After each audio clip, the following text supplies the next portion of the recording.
Dans l'ombre étouffante d'une chambre aux rideaux tirés, où l'air pèse comme un secret trop lourd à porter, tu sens le poids de tes ambitions te broyer les épaules, un étau invisible forgé par les murmures incessants de ta propre ambition dévorante. La lune filtre à travers les fissures, jetant des éclats pâles sur les pages jaunies d'un vieux tome que tu tiens entre tes mains tremblantes. Les écrits de Machiavel, ces mots acérés comme des lames princières, promettant un pouvoir absolu au prix d'une âme fragmentée. Tu as lu comment le prince doit feindre la vertu, manipuler les ombres des cours royales, transformer la trahison en art subtil. Et une partie de toi, cette bête affamée tapie au fond de ton ventre, s'éveille en rugissant, avide de dominer le monde qui t'a si souvent piétiné. Mais alors que tes doigts effleurent les lignes gravées dans l'encre fanée, il est nécessaire à un prince de savoir bien user de la bête et de l'homme. Un frisson te traverse, non pas de triomphe, mais d'un vide abyssal, comme si ces secrets interdits, loin de t'élever, creusaient un gouffre sous tes pieds. Et c'est là, dans ce silence oppressant, que l'autre voix émerge, non pas comme un cri, mais comme un souffle ancestral, stoïcien, porté par les échos de Marc Aurèle dans sa tente de campagne, entouré des hurlements des légions romaines. Tu as le pouvoir sur ton esprit, non sur les événements extérieurs. Réalise cela et tu trouveras la force. Ton cœur bat plus fort, déchiré entre ces deux chemins. L'un pavé de couronnes rouillées et de trahisons parfumées au soufre, l'autre tracé dans la pierre inébranlable de ton propre esprit, où le vrai pouvoir n'est pas conquis par la ruse, mais révélé par la maîtrise intérieure. Tu te souviens de ces nuits où le monde t'a brisé, où un patron tyrannique t'a relégué aux marges de l'oubli, où un amour perdu t'a laissé saignant dans le noir, et tu as cherché la vengeance, le contrôle, en imitant les princes machiavéliens, en ourdissant des plans tordus pour regagner le terrain perdu. Mais chaque victoire ainsi arrachée n'était qu'un poison lent, un triomphe creux, qui te laissait plus vide, plus isolé, comme un roi sur un trône de cendres. Et si, au lieu de cela, le pouvoir mental que tu convoites n'était pas dans l'art de plier les autres à ta volonté, mais dans l'alchimie stoïcienne qui transmue la souffrance en souveraineté absolue, imagine ce moment où, face à l'adversité qui te lacère, tu choisis non la contre-attaque perfide, mais l'acceptation lucide, et soudain, les chaînes se brisent non par la force brute, mais par la clarté impitoyable de ton âme. C'est ce duel ancestral, Machiavel contre les stoïciens, qui se joue en toi ce soir, un combat non de sabre, mais d'idées, où le Florentin t'invite à danser avec les démons du monde pour les dompter, tandis que Sénèque, exilé et empoisonné, te murmure que le monde n'est qu'un théâtre d'ombre et que ton esprit est le seul acteur libre. Ton pouls s'accélère, car tu sais, au plus profond de tes os, que ces secrets interdits du pouvoir mental ne sont pas des reliques poussiéreuses, mais des armes vivantes, prêtes à forger de toi un être invincible, non par la domination des autres, mais par la conquête de tes propres tempêtes intérieures. Et comme la lune monte plus haut, illuminant les contours flous de ton reflet dans le miroir craquelé, tu sens l'appel irrésistible. Plongé dans ce versus philosophique, où chaque leçon stoïcienne est une lame qui tranche les illusions machiavéliennes, te révélant un pouvoir si pur, si transformationnel, qu'il réécrira le récit de ta vie, de tes échecs en triomphe muet, de tes peurs en alliés silencieux. Laisse-toi emporter, car ce n'est pas une simple vidéo, c'est ton initiation, ton réveil à un pouvoir mental qui ne fléchit jamais, qui transforme le chaos en cosmos personnel et qui, une fois saisi, te rendra éternellement libre. Au cœur de ce labyrinthe intérieur, où tes désirs se heurtent aux murs impitoyables de la réalité, le premier secret interdit se dévoile comme une porte entr'ouverte sur un abîme de vérité. Le masque du prince machiavélien, cette façade polie de vertu feinte et de cruauté calculée, contre l'âme indomptable du stoïcien, forgée dans le feu de l'authenticité impitoyable. Tu as souvent revêtu ce masque, n'est-ce pas? Dans les couloirs feutrés de ton bureau, où les sourires sont des dagues dissimulées, tu as appris à dire oui avec les lèvres tout en ourdissant le non dans l'ombre de tes pensées, imitant le prince qui, selon Machiavel, doit paraître miséricordieux, fidèle, humain, religieux, droit, non par conviction mais par nécessité, car le pouvoir repose sur l'apparence, sur cette illusion qui dupe les masses et écrase les rivaux. Souviens-toi de ce collègue ambitieux qui t'a volé la promotion, et comment tu as ri à ses blagues fades, tout en semant des doutes subtils dans l'oreille du patron, transformant ta rage en une vengeance masquée, un triomphe qui t'a laissé un goût amer de cendre dans la bouche. Machiavel applaudirait, car pour lui, l'homme est une bête à dompter par la ruse, et le pouvoir mental n'est qu'un outil pour plier le réel à ta fantaisie éphémère. Mais sens-tu, au creux de ta poitrine, ce malaise qui s'insinue, comme un poison lent qui ronge l'authenticité de ton être? C'est là que le stoïcien entre en scène, non avec un masque, mais avec un miroir brisé, Épictète l'esclave, te rappelant que les hommes ne sont pas troublés par les choses, mais par les opinions qu'ils en ont, et que le vrai pouvoir réside non dans ce que tu projettes au monde, mais dans ce que tu cultives en toi. Une vertu nue, sans phare, qui défie les tempêtes sans se courber. Imagine une analogie percutante.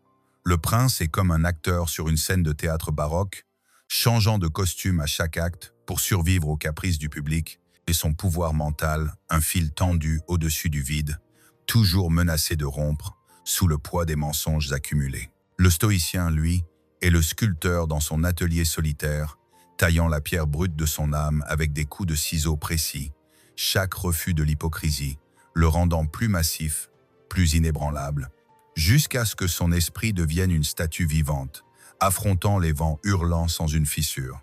Dans ton quotidien moderne, pense à Elon Musk, ce titan apparent qui, sous les projecteurs, semble incarner le machiavélisme pur, tweets assassins pour déstabiliser les concurrents, d'alliances éphémères pour conquérir les marchés, mais qui, dans ces moments de doute, avoue s'inspirer de Marc Aurèle pour naviguer les nuits d'insomnie où SpaceX frôle la faillite.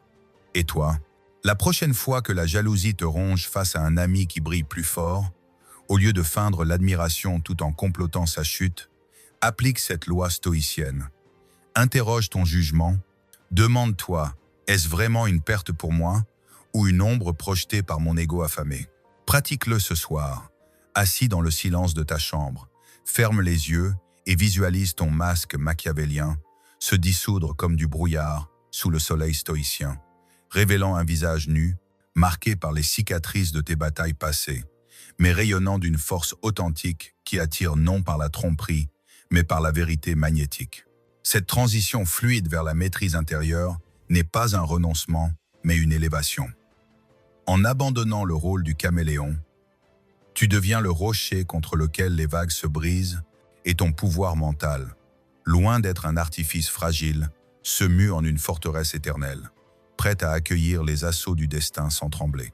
Et comme l'aube pointe à l'horizon de ton esprit, tu sens déjà le second secret se profiler, celui où la fortune, cette déesse capricieuse que Machiavel veut violenter, devient chez le stoïcien une amante complice, dansant avec toi au rythme de l'univers impitoyable. La fortune, cette roue tournoyante qui élève les humbles et précipite les puissants dans l'abîme, hante les nuits de ceux qui aspirent au pouvoir mental, et c'est ici que le duel s'intensifie, Machiavel la voyant comme une femelle sauvage à dompter par la force et la ruse, tandis que le stoïcien l'accueille comme une vague inévitable, la chevauchant avec une grâce qui transcende la peur. Tu connais ce tourbillon, n'est-ce pas? Ces moments où la vie, dans un caprice cruel, t'arrache tout, un emploi stable qui s'effondre comme un château de cartes sous la crise économique, une relation qui se fissure sous le poids des non-dits, te laissant errant dans le désert de l'incertitude, le cœur serré par l'angoisse de l'inconnu. Machiavel, dans sa froide analyse, t'enseigne à anticiper ces sautes d'humeur, à fortifier tes remparts avec des alliances précaires et des trahisons opportunes. Car la fortune est femme, et si tu veux la dominer, il faut la battre et la contraindre. Une métaphore qui sonne comme un appel à la violence intérieure, transformant ton esprit en un champ de bataille perpétuel où chaque victoire est payée du sang de ton humanité. Pense à ces politiciens modernes comme un certain leader charismatique qui grimpe les échelons en surfant sur les scandales des autres, ourdissant des campagnes électorales comme des sièges militaires, convaincus que plier la fortune à leur volonté les rendra invincibles, jusqu'au jour où la roue tourne et leur empire s'effrite dans un tourbillon de poursuites judiciaires et de solitude amère. Mais au milieu de ce chaos, une émotion plus profonde te submerge, un appel viscéral à une autre voie, celle des stoïciens, qui face à la fortune ne luttent pas, mais se préparent, Sénèque écrivant dans ses lettres que « le destin conduit qui le consent et traîne celui qui le repousse ». Une sagesse qui infuse ton être d'une paix combative, transformant la terreur en anticipation sereine. Visualise cette analogie vivante. La fortune machiavélienne est un cheval sauvage que tu poursuis à travers la plaine, fouet en main, couvert de sueur et de boue, ton pouvoir mental épuisé par la chasse incessante, risquant à chaque instant d'être piétiné. Le stoïcien, lui, est le cavalier qui attend patiemment au bord du chemin, observant les galops furieux, puis monte d'un bond fluide quand la bête s'approche, guidant sa course non par la contrainte, mais par une confiance absolue en l'harmonie du mouvement, arrivant à destination non brisée, mais exaltée. Dans ton existence contemporaine, contemple la figure de Viktor Frankl, survivant des camps de concentration, qui, au lieu de maudire la fortune nazie qu'il avait dépouillée de tout, transforma son esprit en un bastion stoïcien, trouvant du sens dans la souffrance même, et en sortit non pour se venger, mais pour enseigner la logothérapie, un pouvoir mental qui a libéré des millions d'âmes captives. Applique cela pratiquement. Dès maintenant, quand la prochaine vague de malchance te submerge, une facture imprévue qui vide ton compte, un rejet qui te renvoie à tes doutes enfouis, ne te rue pas sur elle avec les griffes de Machiavel, mais respire profondément, invoque la citation d'Épictète. Ce n'est pas ce qui arrive qui te bouleverse, mais ton opinion sur ce qui arrive et réécris le récit en ton fort intérieur, transformant la perte en leçon, l'échec en tremplin. Sens la transformation opérée, comme un baume sur une plaie ouverte. Ton esprit, jadis un prisonnier paniqué de la fortune, devient son partenaire dansé. Et ce pouvoir mental, loin d'être une lutte épuisante, se révèle comme une fluidité cosmique, où chaque coup du destin affine ton tranchant intérieur, te préparant à l'inévitable bascule vers le troisième secret, celui de l'influence qui n'est non de la manipulation tordue, mais d'une authenticité qui rayonne comme un phare dans la nuit des âmes égarées. L'influence, ce fil invisible qui tisse les empires humains, se dresse comme un mirage tentateur dans le désert de tes aspirations, et c'est là que Machiavel déploie son arsenal de manipulation, un art sombre où les mots sont des poisons sucrés et les gestes des pièges dorés. Opposé à l'influence stoïcienne, une lumière intérieure qui attire sans forcer, transformant les cœurs par la simple force de l'exemple vertueux. Tu as goûté à cette manipulation dans les recoins sombres de tes relations, n'est-ce pas? Ces conversations calculées où tu distilles des compliments empoisonnés pour désarmer un rival, ou ces promesses chuchotées qui lient un allié dans une toile de dette morale, imitant le prince qui, pour Machiavel, doit apprendre à ne pas être bon quand la nécessité l'exige. Car le pouvoir mental est un jeu d'échecs où les pions humains sont sacrifiés sans remords. Rappelle-toi cette amitié professionnelle qui s'est muée en champ de mine, où tu as semé des rumeurs subtiles pour avancer sur l'échiquier, sentant un frisson de pouvoir te traverser quand ton ami trébuchait, mais suivi d'une nausée sournoise, comme si chaque victoire érodait un peu plus le tissu de ton humanité, te laissant un esprit fragmenté, hanté par les fantômes de tes propres trahisons. Machiavel verrait là une nécessité pragmatique, un moyen pour la fin glorieuse du règne personnel, mais le stoïcien, avec son regard perçant sur l'essence des choses, te met en garde. Cette influence forcée n'est qu'une illusion de contrôle, un château bâti sur du sable qui s'effondre au premier vent de vérité. Marc Aurèle, empereur au milieu des intrigues palatines, méditait ainsi. Si ce n'est pas juste, ne le fais pas. Si ce n'est pas vrai, ne le dis pas. Une maxime qui infuse ton âme d'une émotion pure, un appel à l'intégrité qui guérit les blessures de tes compromis passés, te révélant que le vrai pouvoir mental naît de l'authenticité, non de l'artifice. Plonge dans cette analogie saisissante. La manipulation machiavélienne est comme un marionnettiste dans une foire obscure, tirant des fils invisibles sur des poupées de bois de son pouvoir mental, un effort constant pour maintenir l'illusion, épuisé par la peur que les cordes ne cassent et révèle le vide derrière le spectacle. Le stoïcien, en revanche, est le jardinier patient sous le soleil implacable, semant des graines de vertu dans le sol fertile des âmes, arrosant non par contrainte, mais par la constance de son exemple, et récoltant non des fruits volés, mais des alliances organiques qui grandissent d'elles-mêmes, solides comme des racines entrelacées. Dans le tumulte du monde actuel, observe Oprah Winfrey, qui, loin des coulisses machiavéliennes d'Hollywood, a bâti un empire médiatique non par des scandales ourdis, mais par une vulnérabilité stoïcienne assumée, partageant ses luttes intérieures pour inspirer des millions. Son influence un phare qui guide sans aveugler, prouvant que l'authenticité attire plus puissamment que n'importe quel stratagème. Intègre cela dans ta pratique quotidienne. La prochaine fois que tu sens l'envie de manipuler une conversation pour imposer ta vision, lors d'une négociation tendue ou d'un dîner familial chargé, pause, respire et choisis l'honnêteté stoïcienne. Exprime ton désir non comme une exigence voilée, mais comme une vérité nue. Et observe la magie. Les résistances fondent, les cœurs s'ouvrent, et ton pouvoir mental s'amplifie, non en diminuant les autres, mais en les élevant avec toi. Cette fluidité vers une influence rayonnante pave la voie au 4e secret, où la peur, arme fatale du machiavélisme, se dissout en illusion stoïcienne, libérant ton esprit pour une liberté que rien ne peut plus entraver. La peur, ce spectre aux griffes acérées qui paralyse les ambitions et forge les tyrans, émerge comme le pivot sombre de ce versus philosophique, Machiavel l'embrassant comme une alliée impitoyable pour soumettre les masses, tandis que le stoïcien la dissèque comme une ombre fugace, la transformant en carburant pour un pouvoir mental inaltérable. Tu vis avec elle depuis toujours, cette ombre qui te murmure à l'oreille lors des décisions cruciales, te poussant à hésiter au bord du précipice d'une nouvelle entreprise ou à frapper préventivement contre un concurrent perçu comme une menace. Machiavel, maître des cours italiennes empoisonnées, t'encourage à l'exploiter. Il est bien plus sûr d'être craint que d'être aimé, une doctrine qui résonne dans les boardrooms modernes, où les CEO instillent la terreur par des restructurations surprises, consolidant leur règne par la soumission muette de leurs troupes, un pouvoir mental qui semble invincible tant qu'il tient les rênes de la panique collective. Souviens-toi de ce projet entrepreneurial que tu as saboté par peur de l'échec, préférant la sécurité d'un sabotage discret plutôt que le saut dans l'inconnu, et comment cette victoire pyrrhique t'a laissé un vide béant, un esprit engourdi par le regret de ce que tu n'as pas osé. Mais sous cette couche de glace, une émotion stoïcienne bouillonne, un feu intérieur que Sénèque attise.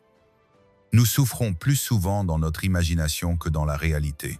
Une révélation qui te frappe comme un éclair, dissolvant la peur non en la niant, mais en l'examinant au microscope de la raison, te montrant qu'elle n'est qu'une projection de ton ego apeuré, un fantôme sans substance. Imagine cette analogie poignante. La peur machiavélienne est un bourreau masqué dans une salle des tortures gothiques, brandissant des chaînes rouillées pour briser les volontés. Son pouvoir mental, un fouet qui maintient l'ordre par la terreur, mais qui, au final, enchaîne aussi le maître dans un cycle de paranoïa éternelle. Le stoïcien, lui, est le moine dans sa cellule austère, allumant une bougie face à l'ombre rampante, la nommant, la questionnant. D'où viens-tu? Quel est ton vrai visage? Et la voyant se réduire à une simple variation de lumière, libérant non seulement son corps, mais son esprit pour une danse libre avec le destin. Dans les arènes contemporaines, considère Nelson Mandela, emprisonné 27 ans dans les geôles de l'apartheid, qui, au lieu de laisser la peur le consumer en rage machiavélienne, cultiva un stoïcisme forgé dans les méditations d'Épictète, émergeant non pour se venger, mais pour réconcilier une nation, son pouvoir mental, une flamme qui dissipa les ténèbres collectives. Adopte cette pratique transformationnelle dès l'aube prochaine. Quand la peur te saisit, face à un discours public qui te noue la gorge ou une confrontation inévitable, arrête-toi, note sur un papier ces murmures mensongers, puis contre eux avec la lame stoïcienne. Qu'est-ce qui est en mon pouvoir? Mon jugement, ma réponse, et agis, sentant la peur se muer en allié, un signal qui affine ta vigilance sans te dominer.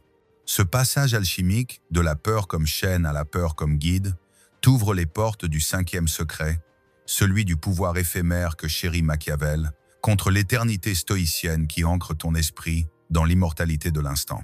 Le pouvoir éphémère, cette couronne de laurier fané que les princes machiavéliens portent avec une fierté arrogante, s'oppose à l'éternité stoïcienne, un trésor intérieur qui défie le temps et les tombeaux, forgeant un pouvoir mental non dans les gloires passagères, mais dans la permanence de l'âme affinée. Tu as couru après ces mirages, n'est-ce pas?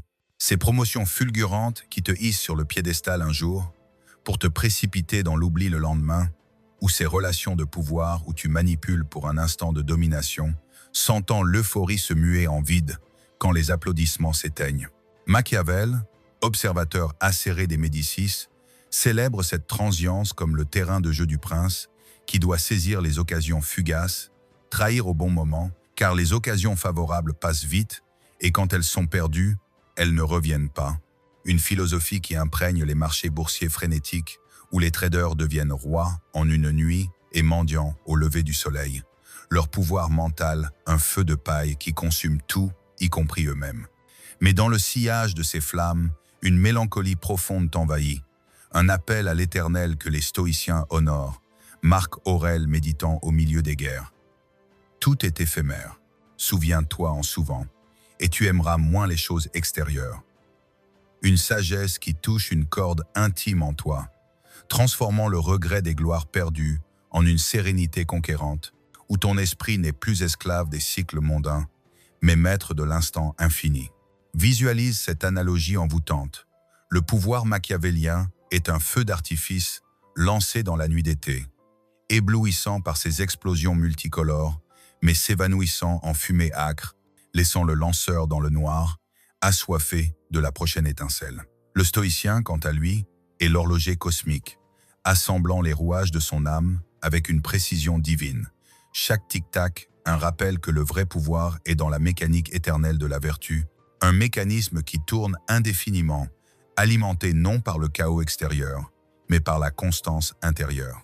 Dans le kaléidoscope moderne, pense à Warren Buffett, milliardaire stoïcien dans l'âme, qui, face aux krachs boursiers qui ont ruiné des empires machiavéliens, maintient son pouvoir mental par une patience inébranlable, investissant non dans les feux follets spéculatifs, mais dans des valeurs durables, prouvant que l'éternité se gagne par la discipline, non par la rapine.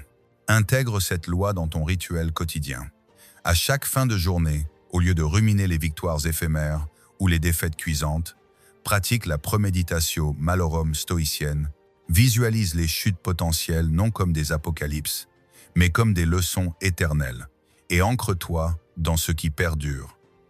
Ta résilience, ta sagesse croissante, sentant ton pouvoir mental s'étendre comme des racines millénaires, impénétrables aux saisons changeantes.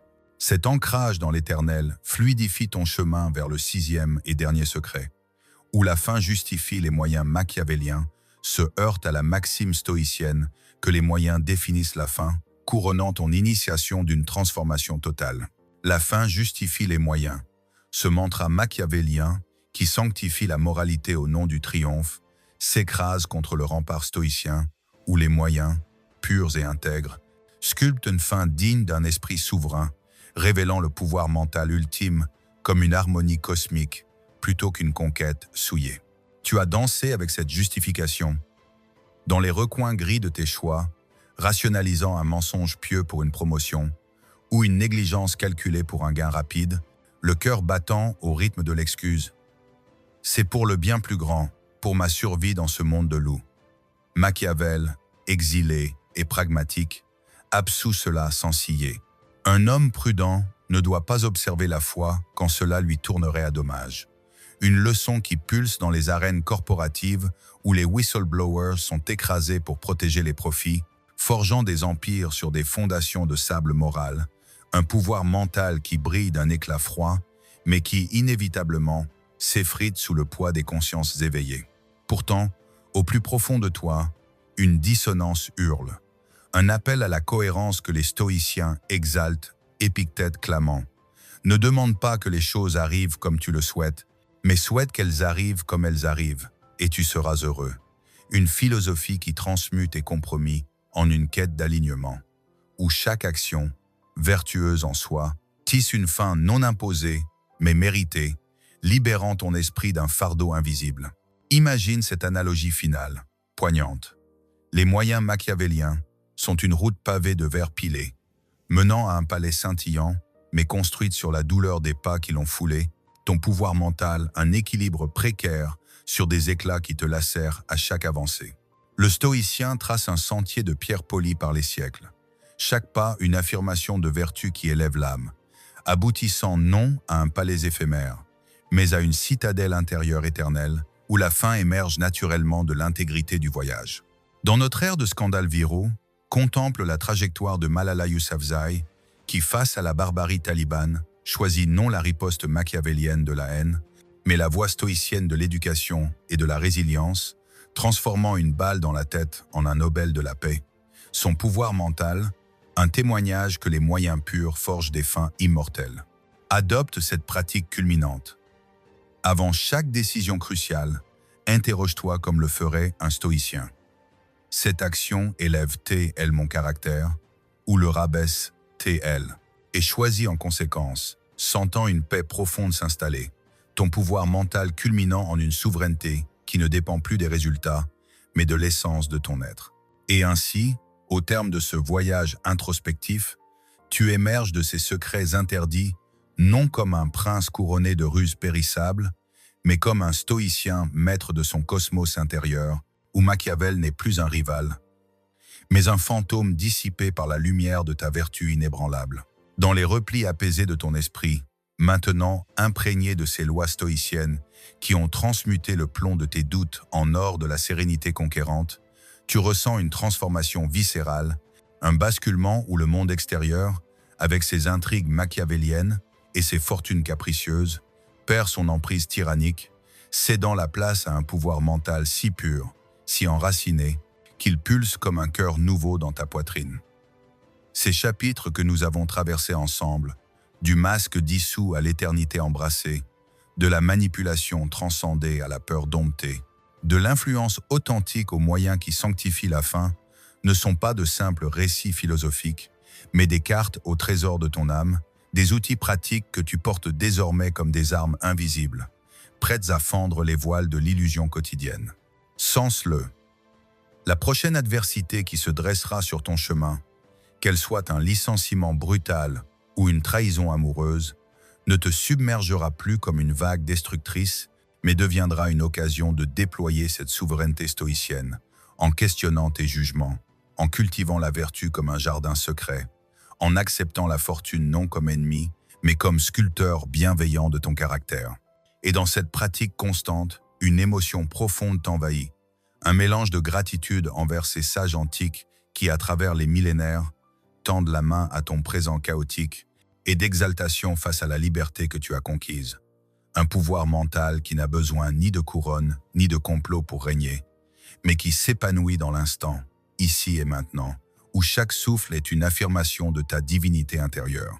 Imagine, non comme un exercice distant, mais comme une réalité palpable, ton quotidien réinventé. Les matins où tu te lèves non pour conquérir le monde par la ruse, mais pour aligner tes actions à ta vérité stoïcienne. Les soirées où, au lieu de ruminer les échecs machiavéliens, tu médites sur les leçons éternelles et les interactions où ton influence rayonne non par la force, mais par l'exemple, attirant vers toi des âmes affines dans une danse harmonieuse. Ce n'est pas une utopie lointaine, mais une transformation accessible, une loi vivante que tu incarnes dès ce moment, où Machiavel s'efface comme un écho fané, remplacé par le cœur stoïcien qui chante en toi. Tu es une partie du tout, et le tout est en toi. Laisse cette conclusion résonner comme un appel final à l'action, non comme une obligation, mais comme une invitation joyeuse à ancrer ses secrets dans le tissu de ta vie. Relis ces méditations dans les moments de doute, partage-les avec un ami piégé dans les filets de l'ambition tordue, et observe comment ton pouvoir mental, nourri de stoïcisme, irradie, touchant des vies au-delà de la tienne, créant un effet de vague qui élève le collectif. Si ces lois stoïciennes t'ont aidé, abonne-toi, commente la loi qui te parle le plus et partage cette vidéo.